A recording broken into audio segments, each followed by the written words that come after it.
বর্তমানে কলেজে অ্যাডমিশান নেওয়ার জন্য ওয়েস্ট বেঙ্গল সেন্ট্রালাইজ অ্যাডমিশান পোর্টালে ফর্ম ফিল আপ করতে হচ্ছে এবং সেই পোর্টালে আপনারা কিভাবে রেজিস্ট্রেশন করবেন এবং কিভাবে ফর্ম ফিল আপ করবেন, কিভাবে ডকুমেন্টস আপলোড করবেন, তার ফুল প্রসেস আমার এই ভিডিওতে দেখানো হয়েছে।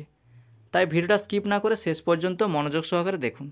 প্রথমে আপনারা যে কোনো একটি ব্রাউজার ওপেন করবেন, সার্চ বক্সে সার্চ করবেন wbcap.in লিখে সার্চ করার পর এরকম একটা ইন্টারফেস খুলে যাবে।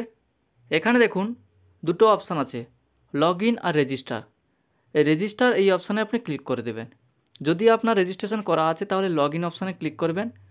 আমি যেহেতু নতুন তাই রেজিস্ট্রেশন এই অপশানে ক্লিক করে দিলাম। রেজিস্ট্রেশন এই অপশানে ক্লিক করার পরে এখানে আপনার প্রথমে মোবাইল নাম্বারটা দিয়ে দেবেন, তারপরে আপনার ইমেল আইডিটা দেবেন। ইমেল আইডি দেওয়ার পরে কন্টিনিউ টু নেক্সট স্টেপ এই অপশানে ক্লিক করে দেবেন। কন্টিনিউ টু নেক্সট স্টেপ এই অপশানে ক্লিক করার পরে এখানে দেখুন পার্সোনাল ইনফরমেশান দেওয়ার জন্য একটা ফর্ম ওপেন হয়েছে। এখানে আপনার নামটা দিয়ে দেবেন, first name, middle name, last name, তারপরে ন্যাশনালিটি, তারপরে আপনার স্টেটটা সিলেক্ট করে দেবেন, তারপরে ডিস্ট্রিক্টটা সিলেক্ট করবেন, তারপরে আপনার জেন্ডারটা সিলেক্ট করে দেবেন। জেন্ডারটা সিলেক্ট করার পরে ডেট অফ বার্থটা এখানে সিলেক্ট করে দেবেন। তারপরে সিলেক্ট ক্যাটাগরি, আপনি যে ক্যাটাগরি হবে সেটা সিলেক্ট করবেন। ক্যাটাগরিটা সিলেক্ট করার পরে এখানে আপনার ইউজার আইডি হিসাবে আপনার মেল আইডিটা দেখাবে। এখানে আপনি আপনার ইউজার আইডি চেঞ্জ করতে পারেন, আপনার নিজের মতো বানাতে পারবেন। যদি আপনি চান তো এখানে নতুনভাবে ইউজার আইডি ক্রিয়েট করতে পারেন, অথবা আপনার মেল আইডিটা আপনার ইউজার আইডি হিসেবে ব্যবহার করবেন। এরপরে আপনার পাসওয়ার্ডটা এখানে ক্রিয়েট করে নেবেন। পাসওয়ার্ডটা ক্রিয়েট করার পরে কনফার্ম পাসওয়ার্ডের ঘরে আবার সেই একই পাসওয়ার্ডটা দিয়ে দেবেন। এরপরে আপনার মোবাইল নাম্বার এবং ইমেল আইডিতে একটা ওটিপি সেন্ড হয়েছে, ওটিপির ঘরে ওটিপিটা বসিয়ে দেবেন। মোবাইল নাম্বার এবং ইমেল আইডিতে সেম ওটিপি সেন্ড হবে, সেই ওটিপিটা এখানে বসিয়ে দেবেন।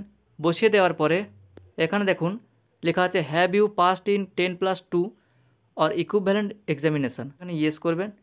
এরপরে দেখুন লেখা আছে 10+2 অ্যাকাডেমিক ইয়ার, এখানে আপনার ইয়ারটা সিলেক্ট করে দেবেন। এরপরে আপনার বোর্ডটা সিলেক্ট করে দেবেন, আপনি যে বোর্ড থেকে আপনার এইচএস পাস করেছেন।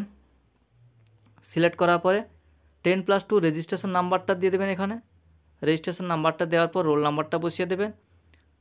তারপরে আপনার 10+2 অর্থাৎ 12-এর রেজিস্ট্রেশন সার্টিফিকেটটা এখানে আপলোড করে দেবেন। জেপিজি কিংবা পিএনজি ফরম্যাটে হতে হবে, লেস দেন 2 MBর মধ্যে হতে হবে, 2 MBর বেশি হলে চলবে না। তারপরে এখানে চেকবক্সের টিকমার্ক দিয়ে কমপ্লিট রেজিস্ট্রেশন এই অপশানে ক্লিক করবেন। এই অপশানে ক্লিক করার পরে আপনার রেজিস্ট্রেশনটা কমপ্লিট হয়ে যাবে। রেজিস্ট্রেশন কমপ্লিট হওয়ার পরে আপনি লগ ইন করে নেবেন। লগ ইন করার পরে এরকম একটা ইন্টারফেস আপনাকে দেখাবে। এরপরে দেখুন এখানে দেখাচ্ছে আপডেট প্রোফাইল, এই অপশানে ক্লিক করবেন। এই অপশানে ক্লিক করার পরে এরকম একটা ইন্টারফেস খুলে যাবে। এখানে আপনার পার্সোনাল ডিটেলস দিতে হবে। প্রথমে আপনার প্রোফাইল পিকচারটা আপলোড করে দেবেন, তারপরে সিগনেচার। এরপরে আপনার এখানে যে জেনারেল ইনফরমেশানগুলো দিতে বলা হয়েছে সেগুলো এখানে ফিল আপ করে দেবেন। ফটোটা আপলোড করার জন্য পিএনজি কিংবা জেপিজি ফরম্যাটে হতে হবে এবং 2 MBর মধ্যে, এবং ফটোটা আপলোড করে দেওয়ার পরে সিগনেচারটা আপলোড করে দেবেন। সিগনেচারটাও 1 MBর মধ্যে হতে হবে। এরপরে আপনি আপনার যে পার্সোনাল ডিটেলসগুলো এগুলো ফিল আপ করে দেবেন। এখানে আপনি রেজিস্ট্রেশন করার সময় যেগুলো ফিল আপ করেছিলেন সেগুলোই থাকবে। এখানে শুধুমাত্র আপনার আইডেন্টি প্রুফ হিসাবে আপনি যে ডকুমেন্টসটা দিতে চান সেই ডকুমেন্টসটা আপনি এখানে সিলেক্ট করে দেবেন এবং আইডেন্টি প্রুফ কার্ড নাম্বারটা এখানে দিয়ে দেবেন। এখানে আইডেন্টি প্রুফ হিসাবে আমি আধার কার্ডের নাম্বারটা দিয়ে দিলাম। দেওয়ার পরে এখানে আপনি আপনার ব্লাড গ্রুপটা সিলেক্ট করে দেবেন। তারপরে আপনার ভাষাটা সিলেক্ট করবেন। ভাষাটা সিলেক্ট করার পরে আপনার রিলিজিয়ন, আপনি হিন্দু না মুসলিম না খ্রিস্টান, আপনি সেটা সিলেক্ট করে দেবেন। এরপরে দেখুন যে অপশানটা আছে ডিফারেন্টলি অ্যাবেলড, যদি আপনি প্রতিবন্ধী হয়ে থাকেন তাহলে এখানে টিকমার্ক দেবেন। টিকমার্ক দেওয়ার পরে আপনাকে এগুলো ফিল আপ করতে হবে। আর যদি স্পোর্টস পারসন হন তাহলে এখানে টিকমার্ক দেবেন, না হলে কিছু দেওয়ার দরকার নেই। এরপরে আপনার যদি বাংলা শিক্ষা আইডি থাকে তাহলে এখানে ইয়েস দেবেন, না হলে নো করে দেবেন। এরপর যদি আপনার যদি অন্য কোনো কোর্স করা থাকে তাহলে এখানে ইয়েস করবেন, না হলে নো করে দেবেন। এখানে আপনি আপনার নিয়ারেস্ট রেলওয়ে স্টেশনের নামটা লিখে দেবেন। সমস্ত কিছু ফিল আপ করার পরে এখানে আপনার মেল আইডি এবং মোবাইল নাম্বার থাকবে আগে থেকে, এবং এখানে ব্যাঙ্ক অ্যাকাউন্ট ডিটেলসটা এখানে দিয়ে দেবেন। ব্যাঙ্ক অ্যাকাউন্ট ডিটেলসটা দেওয়ার পরে আপনার ব্যাংকের পাসবই ফার্স্ট পেজ অর্থাৎ যেখানে অ্যাকাউন্ট নাম্বার এবং আইএফসি কোড আছে সেই পেজটাকে আপনি স্ক্যান করে আপলোড করে দেবেন। আপলোড করে দেওয়ার পরে সেভ অ্যান্ড কন্টিনিউ এই অপশানে ক্লিক করবেন। দেখুন এখানে দেখাচ্ছে ভিউ ডকুমেন্টস, এখানে আপনার ডকুমেন্টসটাও দেখতে পারবেন। সেভ অ্যান্ড কন্টিনিউ এই অপশানে ক্লিক করার পরে নেক্সট পেজ ওপেন হয়ে যাবে। এখানে অ্যাড্রেস ফিল আপ করতে হবে। এখানে দুটো অপশান আছে, permanent address and communication address. আপনার যদি দুটো সেম হয় তাহলে আপনি সেম অ্যাজ পার্মানেন্ট এই অপশানে ক্লিক করে আপনি সেভ অ্যান্ড কন্টিনিউ এই অপশানে ক্লিক করে দেবেন। এরপরে দেখুন এখানে আছে অ্যাডিশনাল ইনফরমেশান। এখানে আপনার বাবা, মা এবং গার্ডিয়ানের ডিটেলস দিতে হবে। এখানে প্রথম যে অপশানটা আছে ফাদার্স ডিটেলস, এখানে আপনার বাবার নাম এবং বাবা কী কাজ করেন এবং বাবার পড়াশোনা কত দূর এবং মোবাইল নাম্বার এখানে ফিল আপ করে দেবেন।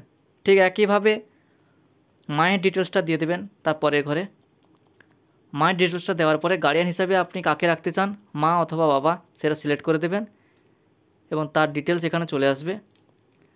এরপরে আপনার অ্যানুয়াল ইনকামটা এখানে লিখে দেবেন। আপনার পারিবারিক অ্যানুয়াল ইনকাম কত সেটা এখানে লিখে দেবেন। লেখার পরে সেভ অ্যান্ড কন্টিনিউ এই অপশানে ক্লিক করবেন। সেভ অ্যান্ড কন্টিনিউ অপশানে ক্লিক করার পরে নেক্সট পেজ ওপেন হয়ে যাবে। এখানে আপনার রেজাল্টগুলো দিতে হবে মাধ্যমিক এবং উচ্চ মাধ্যমিকে। প্রথমে আপনার উচ্চ মাধ্যমিকের রেজাল্টটা এখানে দিয়ে দেবেন। উচ্চ মাধ্যমিকে আপনি যেগুলো ফিল আপ করেছিলেন সেগুলো এখানে থাকবে এবং শুধুমাত্র আপনার উচ্চ মাধ্যমিকটা কোন মাধ্যমে পড়েছেন, বাংলা না ইংলিশ না যে মাধ্যমে হোক সেটা সিলেক্ট করে দেবেন এবং স্ট্রিমটা সিলেক্ট করবেন।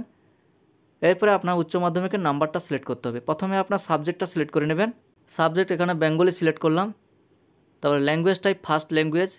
এখানে দেখুন থিওরি এবং প্র্যাকটিক্যাল আছে, সেই জন্য আমরা এখানে থিওরি ফুল মার্কসটা দিয়ে দিলাম। দেওয়ার পরে পাস মার্কটা অটোমেটিক চলে আসবে।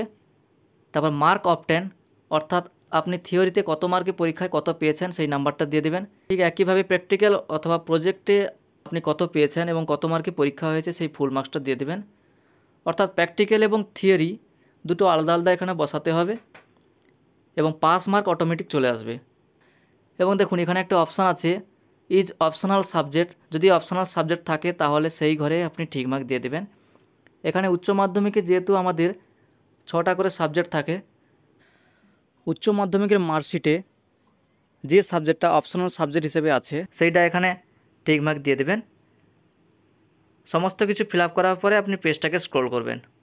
আরেকটা যে ঘর আছে subject combined theory and practical, যেহেতু আমাদের থিওরি এবং প্র্যাকটিক্যাল দুটো আলাদা আলাদা পরীক্ষা হয়েছে সেই জন্য আমরা এই চেক বক্সে ঠিক মার্ক দেবো না। তারপরে ক্লাস 10-এর ডিটেলস এখানে দিয়ে দেবেন। এখানে রোল নাম্বার এবং রেজিস্ট্রেশন নাম্বারটা দেওয়ার পর এখানে ক্লাস 10-এর নাম্বারগুলো এখানে বসিয়ে দেবেন। ঠিক একইভাবে উচ্চ মাধ্যমিকের মতো আপনারা এখানে থিওরি নাম্বারটা বসিয়ে দেবেন, কত মার্কে থিওরি পরীক্ষা হয়েছে এবং কত পেয়েছেন, এবং প্র্যাকটিক্যাল অথবা প্রজেক্ট আপনার কত মার্কে পরীক্ষা হয়েছে এবং কত পেয়েছেন সেগুলো আলাদা আলাদাভাবে বসিয়ে দেবেন। বেঙ্গলিটা সিলেক্ট করার পরে আমি ইংলিশটা এখানে সিলেক্ট করে নিলাম। এখানে ইংলিশটা লিখে নেব। সেকেন্ড ল্যাঙ্গুয়েজটা সিলেক্ট করে নিলাম।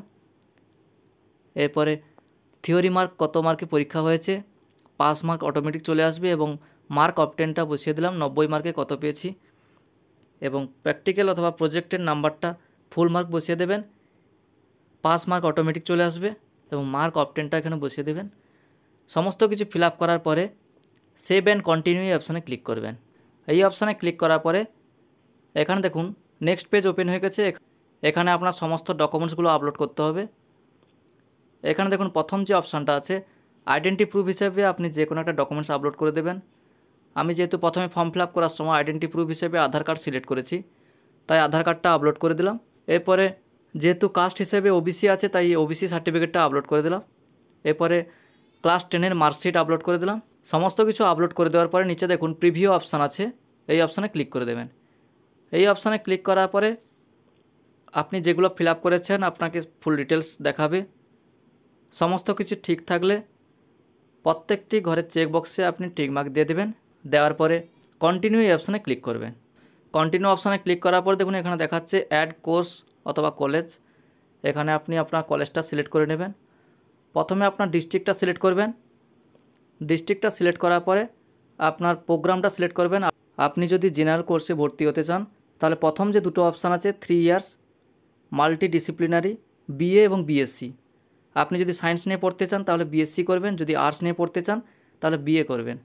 এবার যারা অনার্স নিতে চান যেগুলো 4 ইয়ার্স আছে বিএ বিএসসি বিকম, ওগুলো দেখুন ব্র্যাকেটে লেখা আছে অনার্স। আপনি যদি অনার্স নিয়ে পড়তে চান সেটা আপনি সিলেক্ট করে দেবেন। সিলেক্ট করার পরে এরপরে আপনার কলেজটা সিলেক্ট করবেন, কলেজের নামটা এখানে লিখে দেবেন, লিখে সার্চ করবেন। সার্চ করার পরে আপনার কলেজটা এখানে চলে আসবে। এরপরে আপনি সার্চ এই অপশানে ক্লিক করবেন।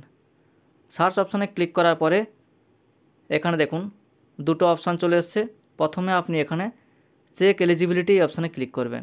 যেহেতু আমরা হিউম্যানিটি নিয়ে পড়তে চাই অর্থাৎ পাস কোর্স, সেই জন্য আমরা প্রথম অপশানটা সিলেক্ট করে নিলাম এবং চেক এলিজিবিলিটি এই অপশানে ক্লিক করার পরে এখানে দেখুন সমস্ত সাবজেক্টগুলো দেখাচ্ছে। প্রত্যেকটা সাবজেক্টের সঙ্গে 3টি করে কম্বিনেট করা আছে। আপনি যেটা নিয়ে পড়তে চান সেইটা এখানে সিলেক্ট করে দেবেন। এরপর দেখুন নিচের দিকে 1 2 3 করে আছে, 1 2 3 নম্বর করে প্রত্যেকটা পেজে আপনি চেক করে দেখে নিতে পারবেন আপনার সাবজেক্টটা কোনটা হবে। এরপরে দেখুন যদি আপনি এগুলোর মধ্যে না পেয়ে থাকেন তাহলে এই অ্যারো চিহ্নতে আপনি ক্লিক করে এর পরের পেজগুলোতে আপনি চেক করে নিতে পারেন। এরপর প্রসিড এই অপশানে ক্লিক করবেন। প্রসিড অপশানে ক্লিক করার পরে দেখুন এখানে সাবজেক্টটা অ্যাড হয়ে গেছে। এরপরে আপনি ডাউনলোড অ্যাপ্লিকেশান পিডিএফ এই অপশানে ক্লিক করে আপনার পিডিএফ ডাউনলোড করতে পারেন। এছাড়াও যদি আপনি আরও সাবজেক্ট অ্যাড করতে চান তাও করতে পারবেন, যদি এগুলো ডিলিট করতে চান ডিলিট করতে পারবেন। এবং যদি এখানে আমি দুটো কলেজ সিলেক্ট করেছি, দুটোর মধ্যে আমি প্রথম কলেজটাকে 2 নম্বরে রাখতে চাই এবং দ্বিতীয় কলেজটাকে 1 নম্বরে রাখতে চাই, তার জন্য এই অ্যারো চিহ্নতে ক্লিক করে দেবেন। করে দেওয়ার পর ইয়েস অপশানে ক্লিক করলে আপনার 2 নম্বর কলেজটা 1 নম্বরে চলে যাবে, 1 নম্বর কলেজটা 2 নম্বরে চলে আসবে। এইভাবে আপনারা খুব সহজে ফর্ম ফিল আপটি করে নিতে পারবেন।